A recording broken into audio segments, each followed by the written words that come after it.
Hello friends, आज हम cold war start करेंगे। एक बार आपके न्यू सिलेबस के अकॉर्डिंग 12th की पॉलिटिकल साइंस से कोल्ड वॉर वाला शीत युद्ध वाला चैप्टर हटा दिया गया है और सीधे आपको जो सेकंड चैप्टर था वो फर्स्ट चैप्टर में पढ़ना है, लेकिन आपको ये पढ़ना ज़रूरी है। स्टार्ट करते हैं।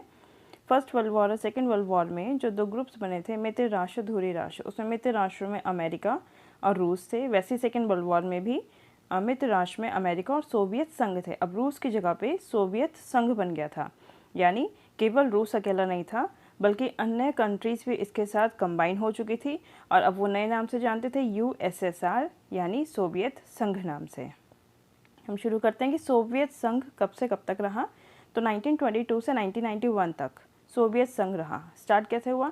1917 की रूस की क्रांति के बाद से सोवियत संघ बनने की प्रक्रिया शुरू हो चुकी थी। 1922 में बोल्शेविक ने पूर्णतः रूस को जीत लिया था और यूक्रेन और बेलारूस को मिला के उन्होंने सोवियत संघ बनाने की प्रक्रिया शुरू कर दी थी। सोवियत संघ में उस टाइम तक 15 देश शामिल हो चुके थे और ये सभी 15 देश अपने नाम से नहीं जानते जाते थे, बल्कि ये सोवियत संघ नाम से जाने जाते थे। आप मैप में देख रहे हैं कलरफुल कंट्रीज़, ये सब रशिया के साथ एक साथ आ गई थी क्योंकि इन सब की जो समाज व्यवस्था थी, शासन व्यवस्था थी, वो एक जैसी थी और ये कहलाई यूएसएसआर। शीत युद्ध किन के बीच में चला? शीत युद्ध अमेरिका और सोवियत संघ के बीच में चला, यानी यूएसए और यूएसएसआर के बीच में चला। और ये शीत युद्ध था, शांतिपूर्वक युद्ध था, रक्त रंजित युद्ध नहीं था। इसमें प्रतिद्वंदिता थी, तनाव की स्थिति थी, लेकिन कभी भी ऐसा कोई रक्त रंजित युद्ध नहीं हुआ जिसमें खून खराबा हो। दोनों देशों के बीच में टेंशन्स थी।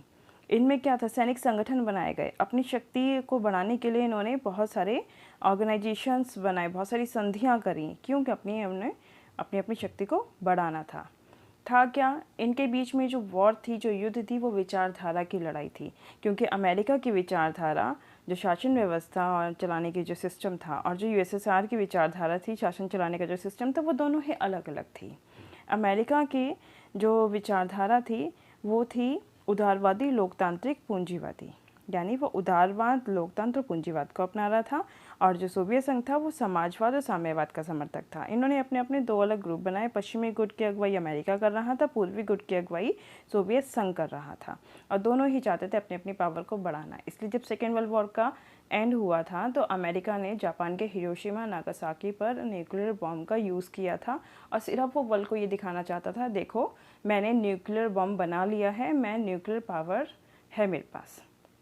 और शीत युद्ध पूरी तरह से इन्हीं के चक्कर में होता रहा कि हम अपनी पावर को कैसे कैसे बढ़ाएं। एक बार हम इनकी विचारधाराएं पढ़ लेते हैं।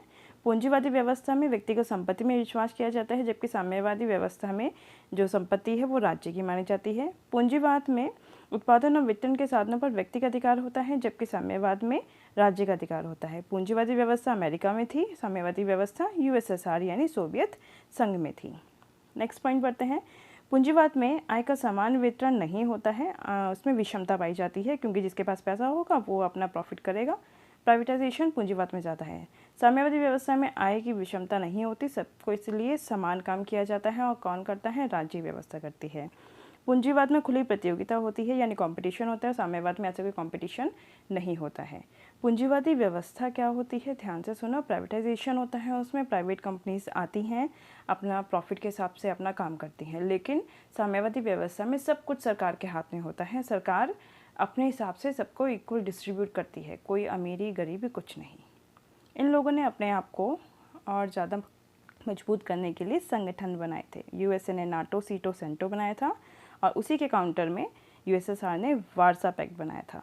और आप आजकल नाटो का नाम सुन भी रहे होंगे, क्योंकि नाटो ही आज के टाइम में एग्जिस्ट करता है। बाकी सब जो संगठन थे वो टाइम टू टाइम धीरे धीरे करके ख़त्म हो गए थे, लेकिन नाटो आज के टाइम भी पूरे वर्ल्ड को प्रभावित कर रहा है। और आप ये देख रहे होंगे किस तरीके से रूस और यूक्रेन युद्ध में नाटो का नाम बार बार आ रहा है। फिर आगे हम लोग बात करें कि इन लोगों ने जैसे ही वर्ल्ड में बाकी जो देश थे वो आज़ाद हुए, तो उन्हें अपने में मिलाने की होड़ सी लग गई कि कौन अपने देश एशिया और अफ्रीका के देशों को अपने साथ मिला रहा है। तो इनको प्रॉफिट क्या था? प्रॉफिट क्या था इनका कि इन्हें वहाँ से संसाधन मिल रहा था, भूक्षेत्र मिल रहा था, अपने सैनिक अड्डे वहाँ बना सकते, सैनिक ठिकाने बना सकते थे, साथ ही साथ आर्थिक मदद भी वहाँ से मिल रही थी। पर बहुत से ऐसे देश थे भारत सहित जो किसी भी ग्रुप में शामिल नहीं हुए। उन्होंने गुट निरपेक्ष आंदोलन को अपनाया, जिसका पहला सम्मेलन बेलग्रेड में 1961 में हुआ था। देखो ये लोगो है नैम का, उसे इंग्लिश में नॉन अलाइनमेंट मूवमेंट कहते हैं। गुटनिरपेक्ष आंदोलन यानी किसी भी गुट में शामिल ना होना। ये पांचों वो हैं जिन्होंने गुटनिरपेक्ष आंदोलन की नींव रखी थी, जिन्होंने शुरू किया था गुटनिरपेक्ष आंदोलन को। यानी ये तीनों जो देश हैं, घाना, यूगोस्लोवाकिया, भारत, मिस्र, इंडोनेशिया के, ये किसी भी ग्रुप से, दोनों ग्रुप में से किसी भी ग्रुप में शामिल नहीं हुए थे, बल्कि अपना एक अलग ही स्टैंड रखा था अपने नज़रिए से वर्ल्ड को देखने का और हो रही घटनाओं पे सही या गलत निर्णय लेने का। किसी के दबाव में आके वर्ल्ड के निर्णय ये नहीं ले रहे थे, और ये आज भी एग्जिस्ट करते हैं। ये अभी आज का मैप आप देख सकते हैं, इसमें ऑब्जर्वर कंट्रीज़ हैं, फुल मेंबर कंट्रीज़ हैं और नॉन मेंबर कंट्रीज़ दिखाई गई हैं। Okay, thank you.